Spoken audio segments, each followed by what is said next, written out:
அன்யாங் டார்மீஸ் welcome to பேங்க்டன் எஃப்எஃப்எல்ஸ். இன்றைக்கி நம்ம என்ன பார்க்க போகிறோம்னா விமன் குக்கோட நாகினி எஃப்எஃப் பார்ட் 19 தான் பார்க்க போகிறோம். ஸோ டைம் வேஸ்ட் பண்ணாமல் டேரெக்டாக ஸ்டோரிக்குள்ளே போயிடலாம். Music headphones for better experience. Imagine பண்ணிக்கோங்க, அடிக்ட் ஆகாதீங்க. வாங்க ஸ்டோரிக்குள்ளே போகலாம். லாஸ்ட் பார்ட் நம்ம இதோட பார்த்துருந்தோம்னா சஞ்சுவை வந்துட்டு யாரோ ஒருத்தவங்க கொலை பண்ணுறதுக்காக துரத்திட்டு வந்திருப்பாங்க. யூங்கி தான் போயிட்டு சஞ்சுவை வந்து காப்பாற்றிருப்பார். அண்ட் 2 பேரும் யாருன்னு பார்த்தா அது நம்ம லிசா தான். ஸோ 2 பேரும் ஷாக் ஆகிட்டு அதுக்கப்புறம் யூங்கி என்ன பண்ணியிருப்பாருன்னா சஞ்சுவுக்கிட்ட அவரோட ஃப்ளாஷ்பேக் சொல்லியிருப்பார். ஸோ அதோடு தான் பார்த்தோம். இப்போது அதுலேருந்து நம்ம கண்டினியூ பண்ணிக்கலாம். நெக்ஸ்ட் டே மார்னிங்கு ஸோ எல்லாம் வந்துட்டு வழக்கம் போல் பிரேக்ஃபாஸ்ட்லாம் சாப்பிட்டுட்டு அப்படியே அவங்கவுங்க ஒர்க்ஸை வந்துட்டு பார்த்துட்ருக்காங்கடா. இப்போது ஜேகே என்ன பண்ணுறான்னா அவன் வந்துட்டு பால்கனி மாதிரி இருக்காங்க நின்றுட்டுருக்கான். நீங்கள் வாயை நாங்கள் போகிறீங்க, எதுக்கு என்ன கூப்பிட்ட? உங்ககிட்ட கொஞ்சம் பேசணும், அதுக்கு தான். என்ன பேசணும்? நமக்குள்ளே பேச என்ன இருக்குது? இல்லை, நாகமணி எங்கே இருக்குன்னு உனக்கு தெரியுமா? எடுத்துகிட்டு வந்ததே நீங்கள் தானே. எங்கே இருக்குன்னு என்ன கேட்டால் ஒழுங்க உண்மையை சொல்ல. நாகமணி இங்கே பாரு, நீ நாகமணி கொடுத்துட்டீங்கன்னா உன்னை நாங்கள் எதுவுமே பண்ண மாட்டோம். நான் சஞ்சுக்கிட்ட பேசுகிறேன். ருத்ரா எங்களுக்கு அவன் முக்கியம்தான். ஆனால் ஒரு நிமிஷம், நான் சொல்கிறது கேளு. சத்தியமாக ருத்ராவை நாங்கள் கொலை பண்ணலை. அன்றைக்கி என்னாச்சுன்னா நாங்கள் சண்டை போடும்போது அவன் மலையிலேருந்து தெரியாமல் கீழே விழுந்துட்டான். மற்றபடி அவனுக்கு நாங்கள் கொலை பண்ணலை. இத்தனைக்கும் நாங்கள் அவனை காப்பாற்றலான்னு ட்ரை பண்ணோம். ஆனால் அதுக்குள்ளே அவன் மலையிலேருந்து கீழே விழுந்துட்டான். இதில் எங்கள் தப்பு எதுவும் கிடையாது. நாங்கள் ருத்ராவை கொலை பண்ண கிடையாது. என்ன என்ன சொல்கிற? நீங்கள் ருத்ராவை கொலை பண்ணலையா? ஆமாம், நாங்கள் கொலை பண்ணலை. ஒரு நிமிஷம், மலையிலேருந்து கீழே விழுந்துட்டானா? அப்படின்னு சொல்லிட்டு நீங்கள் யோசிக்கிறீங்க. ஆக்சுவலி ருத்ராவோட உடம்புல கத்தி குத்து இருக்கும்லடா. ஸோ அதான்டா மிஸ்டர் பார்க்கெல்லாம் வந்துட்டு குத்திருப்பாங்கல்ல, ஒரு 7-8 பேர் அந்த மாதிரி குத்திருப்பாங்கல்லடா ஒரே டைம். ஸோ நீங்கள் அதை யோசிச்சு அப்போ அந்த குத்தினது அப்படின்ற மாதிரி யோசிக்கிறீங்க. அப்போ நீங்கள் உண்மையை சொல்ல, நீங்கள் ருத்ராவை கொல்லலையா? அப்போ ருத்ரா உடம்புல இருந்த அந்த கத்தி குத்து? என்ன கத்தி குத்தா? ஆமாம், நாங்கள் ருத்ராவை போய் பார்த்தப்போ அவன் உடம்புல நிறைய கத்தி குத்து இருந்தது. அதனால தான் அவன் இறந்தான். இங்கே பாரு, சத்தியமாக சொல்கிறேன், எனக்கு இதெல்லாம் எதுவுமே தெரியாது. அன்றைக்கி நாங்கள் ஜஸ்ட் சண்டை தான் போட்டோம். அப்போ கூட நாங்கள் கத்தி வச்செல்லாம் ஃபைட் பண்ண கிடையாது. அவர் மலையிலேருந்து கீழே தான் விழுந்தார். வேறு எதுவும் எங்களுக்கு தெரியாது. நீ என்ன கத்தி குத்த சொல்கிற? அப்போ ஜேகே, நீங்கள் கொல்லலைன்னா ருத்ராவை யார்? எனக்கு தெரியல அப்படின்னு சொல்லிட்டு இங்கே பேசிகிட்டு இருக்கும் போது ஜேகே, உங்ககிட்ட நான் இன்னொரு உண்மையை சொல்லணும். என்னது? ஆக்சுவலி நாகமணியை நாங்கள் அன்றைக்கி அங்கேருந்து எடுத்துகிட்டு வந்ததுக்கப்புறமேட்டு அதை நாங்கள் எங்கள் அப்பா கிட்ட கொடுக்கல. ஏன்? அது எங்களுக்கு அப்பயே தோணுச்சு, ஏதோ தப்பாக இருக்குது, இதனால் எங்கள் குடும்பத்துக்கு பெரிய ஆபத்து வருமோன்னு எங்களுக்கு மனசில் தோணிகிட்டே இருந்தது. அதனால் நாங்கள் என்ன பண்ணோன்னா நாகமணி எடுத்துகிட்டு போயிட்டு ஒரு இடத்துல பத்திரமா வச்சிட்டோம். அப்பா கிட்ட அது காணும், தொலைஞ்சு போச்சு, யாரும் எடுத்துட்டாங்க அப்படின்னு போய் சொல்லிட்டோம். மற்றபடி அப்பாவுக்கு எங்கே இருக்குன்னு தெரியாது நாகமணி.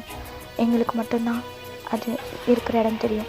நாங்கள் அதை பத்திரமா தான் சேஃபான பிளேஸில் வச்சுருக்கோம்.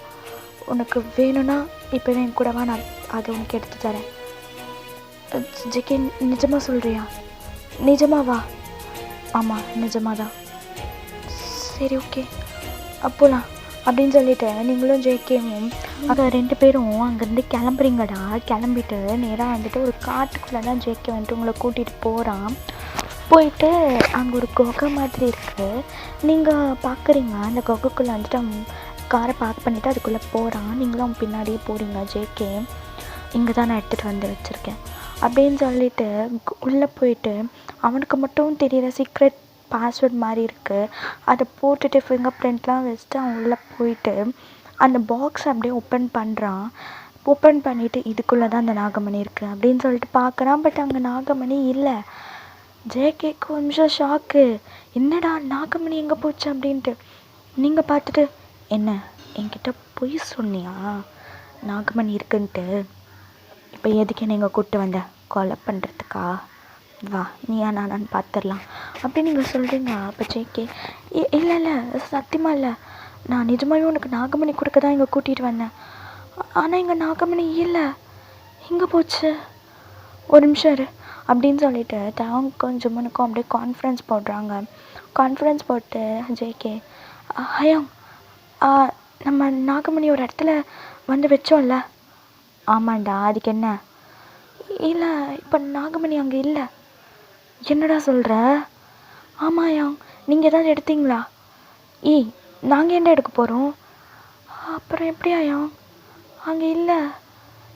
ஜேகே என்ன சொல்கிற அப்படின்னு ஜெமின் கேட்க, ஆமாயாங்கன்னு சொல்லிட்டு ஜேகேவும் நடந்த எல்லாத்தையும் சொல்கிறான். அப்போ அவங்க அங்கே இல்லைன்னா எங்கே போச்சு தெரியல ஆயம்,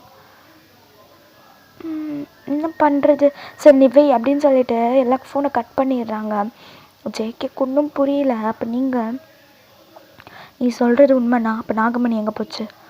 நீ சொல்கிறத நம்படி, நாகமணி இங்கே தான் இருந்தது, நான் தான் என் கையால் கொண்டு வந்து வச்சேன், ஆனால் இப்போ காணும், எங்கே போச்சு, யார் எடுத்திருப்பா? ஜேகே, அப்படின்னா நாகமணியை யாரும் எடுத்திருக்காங்க. ஆமாவேன், இப்போ என்ன பண்ணலாம்? அப்போ நீங்கள் சரி நீ ஒன்றும் இது பண்ணாத, நான் பார்த்துக்கிறேன். என்ன பண்ண போகிறேன்? நான் ஏதாவது பண்ணுறேன், வா ஃபஸ்ட் இங்கேருந்து போகலாம் அப்படின்னு சொல்லிட்டு நீங்கள் 2 பேரும் காரில் வந்துட்டு போகிறீங்க. காரில் போயிட்டே இருக்கும்போது வயனுக்கு வந்துட்டு ஒரு ஃபோனில் மெசேஜ் மாதிரி ஒன்று வருது. என்னன்னு பார்த்தா குருஜி தான் வந்துட்டு மெசேஜ் பண்ணி வர சொல்லியிருக்காரு. ஸோ வயன் என்ன பண்ணுறான், ஜேகே கார் எங்கே நிறுத்து, என்னடி ஆச்சு? இல்லை எங்கள் குருஜி கூப்பிட்றாரு, நான் போயிட்டு என்னன்னு கேட்டுட்டு அப்படியே நாகமணி பற்றின விஷயத்தையும் சொல்லிட்டு வந்துடுறேன். எங்கள் குருஜி ரொம்ப பவர்ஃபுல், அவர் ஏதாச்சும் பார்த்து சொல்லுவார், நீ வீட்டுக்கு போ, நான் போய் என்னன்னு பார்த்துட்டு வரேன். இல்லடி நானும் கூட வரேன். இல்லை ஜேகே பரவாயில்ல, நான் போய்க்கிறேன் தனியாக. ஜேகே நான் யாருன்னு தெரியும்ல, நான் போய்க்கிறேன் அப்படின்னு சொல்லிட்டு நீங்கள் கார்லேருந்து இறங்கி உங்கள் ஸ்னேக் ஃபார்முக்கு வந்துட்டு நீங்கள் போயிடுறீங்கடா. ஜேகே பார்த்துட்டு ஓகேன்னு சொல்லிட்டு அவனும் காரில் போயிட்டு இருக்கான். அதுக்கப்புறமேட்டு டைம் அப்படியே கொஞ்சம் ஸ்கிப் ஆகுது. ஸ்கிப் ஆகிட்டு நீங்கள் வந்துட்டு குருஜியை பார்க்க போயிருக்கீங்கள்ல. ஸோ பார்த்தா குருஜி வந்துட்டு, என்ன வயன் என்ன வந்திருக்க? இல்லை குருஜி நீங்கள் வர சொல்லியிருந்தீங்க. நான் எப்போ வர சொல்லியிருந்தேன்? இல்லையம்மா நான் சொல்லலையே. இல்லை நீங்கள் தான் மெசேஜ் பண்ணியிருக்கீங்க அப்படின்னு சொல்லிட்டு ஃபோனில் அந்த மெசேஜை காட்டுறீங்க. பட் மெசேஜ் இல்லை. உங்களுக்கே ஷாக்கு, என்னடா அப்படின்னு சொல்லிட்டு நீங்கள் வந்துட்டு என்ன சரி குருஜி அப்படின்னு சொல்லிட்டு நடந்த எல்லாத்தையும் அவர்கிட்ட சொல்கிறீங்க. அவர் என்ன நாகமணியை காணுமா? ஆமாம் குருஜி, என்ன பண்ணுறதுன்னு எனக்கு ஒன்றுமே புரியலை, எதை நம்புறது எதை நம்ப வேண்டான்னு எனக்கு சத்தியமாக புரியவே மாட்டேங்குது, நான் என்ன பண்ணுறது அப்படின்னு சொல்லிட்டு நீங்கள் கேட்க அவங்க குருஜி, நீங்கள் பாருமா வயன், நான் போன இதில் தான் அவங்க உனக்கு எதிரி, ஆனால் இதில் அவங்க தான் உன் கூடயே இருப்பாங்க, உன்னோட வாழ்க்கை துணை தான் உனக்கு, நீ முழுசாக நீ அவனை நம்பலாம், அவன் என்ன சொல்கிறானோ நீ அதை செய்யலாம், ஏன்னா இந்த ஜென்மத்தில் உனக்கும் அவனுக்கும் தான் முடிச்சு போட்டிருக்காங்க. அன்றைக்கி நானே அதை கோவிலில் நேரடியாக பார்த்தேன். அதனால் நீ அவனை நம்பு, எது வரைக்கும் போகுதுன்னு நம்மளும் பார்க்கலாம். நான் குருதேவா கிட்ட சொல்லி நாகமணி பற்றி ஏதாவது தகவல் கிடைக்குதான்னு பார்க்குறேன், நீ கிளம்பு அப்படின்னு சொல்லிட்டு குருஜி அங்கேருந்து போயிடுறாரு. நீங்களும் சரின்னு சொல்லிட்டு அங்கேருந்து கிளம்பி வந்துடுறீங்க. வந்துட்டு வீட்டுக்கு வரீங்க. வீட்டுக்கு வந்துட்டு உங்கள் ரூமுக்கு தான் போகிறீங்க. பார்த்தா ரூமில் ஜேகே இல்லை. நீங்கள் ஓகே அவன் எங்கேயாவது ஒர்க் ஏதாவது போயிருப்பான் போலன்னு சொல்லிட்டு நீங்களும் விட்டுறீங்க. பட் ரொம்ப நேரம் ஆகுது, ஜேகே வரவே இல்லை. நீங்கள் கால் பண்ணுறீங்க, நாட் ரீச்சபிள்னு வருது. உங்களுக்கு ஒரு மாதிரி லைக் எப்படின்னா ஒரு மாதிரி படபடன்னு இருக்குது, ஏதாவது ஆயிருக்குமா அப்படின்னு சொல்லிட்டு நீங்கள் வந்துட்டு ஜேகேவோட ஆஃபீஸ்க்கு வந்துட்டு கால் பண்ணுறீங்கடா. நீங்கள் செக்ரட்டரியாக தானே இருந்திருப்பீங்க. ஸோ நீங்கள் கால் பண்ணுறீங்க. கால் பண்ணிவிட்டு நான்சி, சொல்லுங்கள் மேம். இல்லை, ஜேகே ஆஃபீஸில் இருக்காரா, கொஞ்சம் ஃபோன் கொடுங்களேன். ஜேகே சாரா? ஜேகே சார் இல்லையே, இங்கே வரலை. என்னது? ஆமாம் மேம், அவர் காலையிலேருந்தே வரல. ஜிமன் சாரும் தயாங் சார் மட்டும்தான் இருக்காங்க. என்ன என்ன சொல்கிற? ஆமாம் மேம். Any problem? இல்லை, ஒன்றும் இல்லை அப்படின்னு சொல்லிட்டு நீங்கள் கட் பண்ணிடுறீங்க. உங்களுக்கு பயமாயிருச்சு, என்னடா ஜேகே காணுமே அப்படின்னு சொல்லிட்டு. நீங்கள் அப்படியே என்ன என்ன பண்ணுறது ஜேகே அப்படின்னு சொல்லிட்டு உங்களுக்கு பதறுது. நீங்கள் வந்துட்டு அப்படியே விமனுக்கு கால் பண்ணுறீங்க, ஜிம்முனுக்கும் டேங்க்கும். அவங்க அட்டன் பண்ணிவிட்டு, என்ன ஜேகே ஏதாச்சும் ஃபோன் பண்ணாரா? இல்லை. ஏன்? இல்லை, ஜேகேவை காணும். என்னது காணுமா? அவன் கூட தானே வந்தான். ஆமாம் ஜிம்மன், ஆனால் ஜேகே காணும். நான் பாதியிலேயே என் குருஜியை பார்க்க சரி வந்துடுவான்னு பார்த்தா ஜேகே இன்னும் ஆளை காணும். அப்போ தேவ், உண்மையை சொல்லு, என் தம்பி என்ன பண்ண? ஐயோ தேவ், நான் எதுவுமே பண்ணல. அப்படின்னா சஞ்சு அப்படின்னு சொல்லிட்டு தேவங்க சொல்ல உங்களுக்கு அப்போ தான் ஸ்ட்ரைக் ஆகுது. நீங்கள் என்ன பண்ணுறீங்க, அப்படியே போயிட்டு சஞ்சுவோட ரூமில் பார்க்குறீங்க. பட் சஞ்சு இல்லை. சரின்னு சொல்லிவிட்டு வீடு ஃபுல்லாக தேடுறீங்க. ஆனால் சஞ்சு வந்துட்டு அங்கே இல்லை. உங்களுக்கு அப்போவே கன்ஃபார்ம் ஆகிடுச்சு, சஞ்சு தான் ஜேகே ஏதோ பண்ணிட்டான்னு சொல்லிட்டு. ஸோ நீங்கள் ஹர்னியை தேடி போகிறீங்க. ஹர்னி வந்துட்டு, என்ன சஞ்சு எங்கே? எதுக்கு கேட்குற? இல்லை, சஞ்சு எங்கே? நம்ம எதிரியை கொல்ல போயிருக்கா. என்ன என்ன சொல்கிற? ஜேகேவை கொலை பண்ண போயிருக்கா. ஹர்னி என்ன சொல்கிற நீ? நீ இப்போ பதற வயன், அவன் நம்ம எதிரி தானே. இல்லை, ஐயோ ஹர்னி, இப்போ சஞ்சய் எங்கே இருப்பா? எனக்கு தெரியாது. ஹர்னிங்க பாரு. நீ பாரு வயன், உனக்கு என்ன ஆச்சு? ஏன் இப்படி பண்ணிகிட்ருக்க நீ? ஜேகேக்காக நீ ஏன் பதற? ஐயோ நான் சொல்கிறத கேளு ஹர்னி, ஜேகே கொலை பண்ணலை. நம்ம ருத்ராவை ஜேகே ஜிமன் டைம் 3 பேரும் கொலை பண்ணலை அப்படின்னு சொல்லிட்டு நடந்த எல்லாத்தையும் ஒன்று விடாமல் ஹர்னிக்கிட்ட சொல்கிறீங்க. இல்லை, இப்போ போயிட்டு நாகமணி தேர்ந்தீங்களா, அது கூட சொல்கிறீங்க. ஹர்னி, என்னது? ஆமாம், எனக்கே இன்றைக்கி தான் உண்மை தெரியும். அப்படின்னா ஐயோ ஃபர்ஸ்ட் சஞ்சு அப்படின்னு சொல்லிட்டு நீங்கள் 2 பேரும் வீட்டை விட்டு வெளியே போகிறீங்க. அப்போ கரெக்டாக சஞ்சு உள்ளே வரும்போது நீங்கள் பார்த்துட்டு, சஞ்சு ஜேகே எங்க? ஜேகே எங்க? அவனை கொலை பண்ணிட்டேன். என்னது அப்படின்ட்டு உங்களுக்கும் அன்றைக்கும் செம ஷாக்கு. நான் நம்ம எதிரியை ஒருத்தனை கொண்டுட்டேன்னு ஹாப்பி நியூஸ் சொல்லியிருக்கேன். நீங்கள் எப்படி? ஏன் உங்களுக்கு ஹாப்பியா இல்லையா என்ன? ஐயோ சஞ்சு, நீ தப்பு பண்ணிட்ட என் ஜேகே அப்படின்னு சொல்லிட்டு நீங்கள் பதறீங்க. சஞ்சு, என்ன உன் ஜேகேவா? வயன், உனக்கு என்னாச்சு? நீ எப்படி பேசுகிற? முதல்ல ஜேகே எங்கடி? ஏன்டி இப்படி பேசுகிற? ஜேகே எங்கன்னு கேட்டேன். வயன், தேவையில்லாமல் பேசாத. ஏன் இப்படி பேசுகிறன்னு ஒழுங்காக உண்மையை சொல்லு. நீ நினைக்கிற மாதிரி ஜிம்மன் ஜேகே தாயங் 3 பேரும் ருத்ராவை கொலை பண்ணலை. என்ன? ஆமாம். ஃபஸ்ட்டு ஜேகே எங்க? அவன் அப்படின்னு சொல்லிட்டு ஒரு பிளேஸை சொல்கிறீங்க. ஆக்சுவலி என்ன நடந்திருக்கோன்னா, ஜேகே வந்துட்டு காரில் வந்துட்டுருக்கும் போது ஒரு அன்னோன் நம்பர்லேருந்து ஜேகேக்கு வந்துட்டு கால் வந்திருக்கோம். ஓகேயா? ஜேகே அட்டன் பண்ணி, ஹலோ யார்? ஜேகே நான் தான் வயன். என்னாச்சு உனக்கு? ஏன் இப்படி பேசுகிற? யார் நம்பர் இது? ஜேகே ஃபர்ஸ்ட் நான் சொல்கிறத மட்டும் கேளு.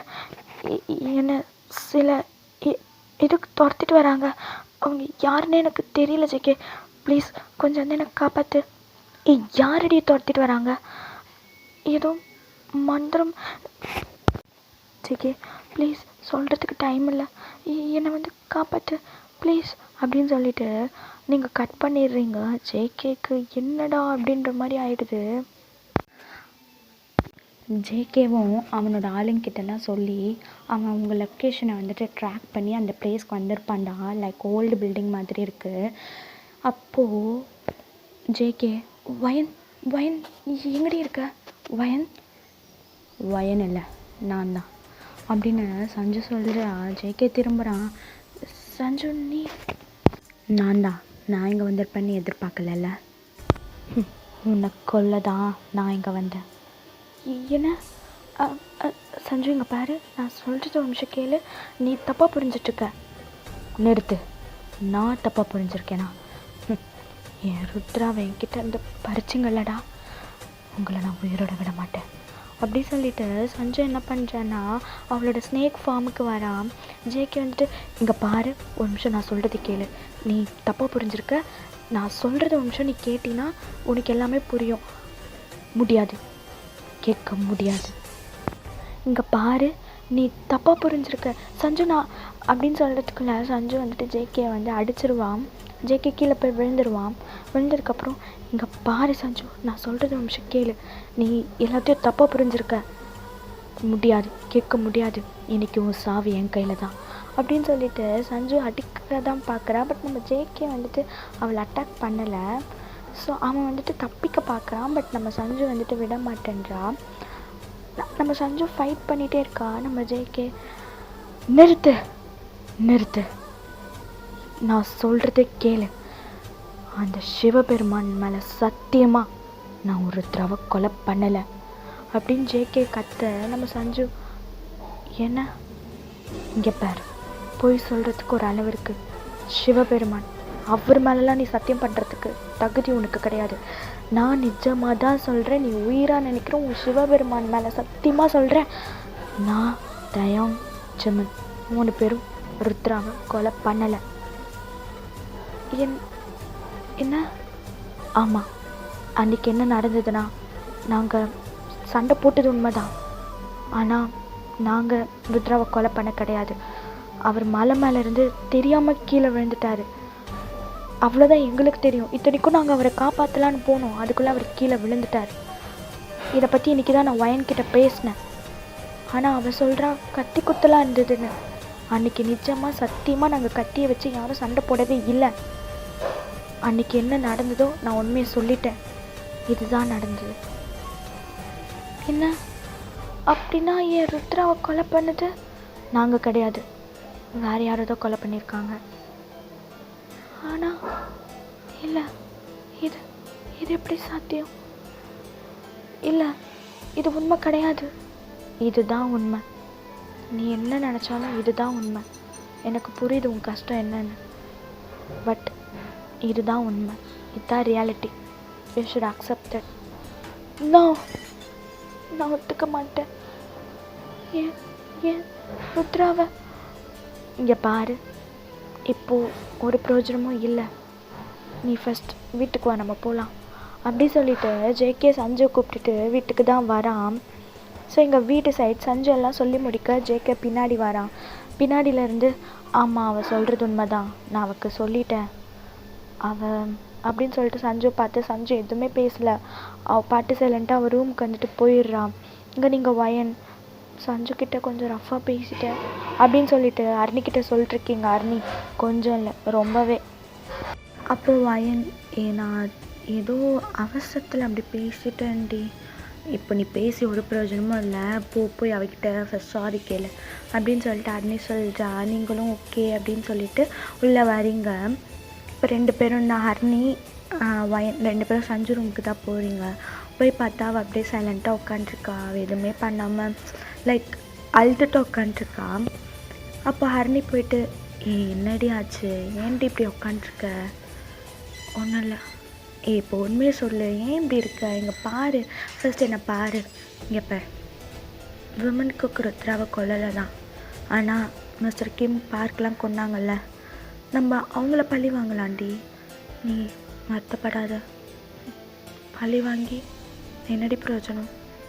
நீ ருத்ரா மறுபடியும் வந்துடுவானா? அவன் எனக்கு கிடைப்பானா? இல்லை. அப்புறம் அப்புறம் அப்படின்னு சொல்லிட்டு அவன் ப்ரோக் ஆயிடுறான். இதை பார்த்துட்டு வயன், இங்கே பாரு சஞ்சு, ஐம் ரியலி சாரி, நான் எதுவும் தெரியாமல் அந்த மாதிரி. நீ தெரியாமல் பண்ணலடி, தெரிஞ்சு தான் பண்ணேன். ரொம்ப பதறனல ஜேகேக்காக. நம்ம இங்கே எதுக்காக வந்திருக்கோன்னு உனக்கு ஞாபகம் இருக்கா இல்லையா வயன்? நீ பாட்டு அப்படி இருக்க. நான் ஜேகேவை கொலை பண்ணிட்டேன் அப்படின்னு ஒரு பேச்சுக்கு சொன்னதுக்கே நீ அந்த அளவுக்கு பண்ணுறீன்னா அப்போ நீ ரொம்ப மாறிட்ட வயன். அப்படி சொல்ல நீங்கள், ஐயோ நான் அப்படிலாம் கிடையாது, நீ தப்பாக புரிஞ்சிருக்க. நான் சரியாக தான் புரிஞ்சிருக்கேன். இல்லடி இங்கே பாரு, நீ தப்பாக புரிஞ்சிருக்க. நான் எதுக்காக அப்படி பதறினேன்னா உனக்கே தெரியும் நம்மளோட நோக்கம் என்ன. நம்ம எதிரிங்களை தான் கொல்லணும், அப்புறம் ருத்ராவை கொன்னவங்களை பழி வாங்கணும், நாகமணியை திருப்பி எடுத்துகிட்டு வரணும். இதுதானே நம்ம சிவபெருமானுக்கு சத்தியம் பண்ணிட்டு வந்தோம். அப்போது ருத்ராவை கொன்னவங்கள தான் நம்ம பழி வாங்கணுமே தவிர்த்து இவங்க 3 பேர் அவனுக்கு கொல்லலை. ஸோ ஒரு அப்பாவிங்களை எப்படி நம்ம கொல்றது? அப்படி நம்ம பண்ணால் அந்த சிவபெருமானே நம்மளை மன்னிக்க மாட்டார். அதனால தான் நான் அப்படி பண்ணேன். நீ நினைக்கிற மாதிரி ஒன்றும் இல்லை, நீ தாண்டி எனக்கு முக்கியம், வேறு யாரும் எனக்கு வேண்டாம் அப்படின்னு சொல்லிட்டு இங்கே நீங்கள் சொல்ல சஞ்சு வந்துட்டு அப்படியே பார்த்துட்ருக்கா. அப்போது ஹரிணி வந்துட்டு, இப்போது பிரச்சனை அது கிடையாது, பிரச்சனை நம்ம இத்தனை நாள் நாகமணி இவங்கக்கிட்ட இருக்குதுன்னு நினச்சிட்டு இருந்தோம். ஆனால் இல்லை, நாகமணி இவங்கக்கிட்ட இல்லை. நாகமணி எங்கே போச்சுன்னு இவங்களுக்கே தெரில, நாகமணி காணும். இப்போ அதை பற்றி பேசுங்க அப்படின்னு ஹரிணி சொல்ல, அப்போ சஞ்சு, என்னது நாகமணியை காணுமா?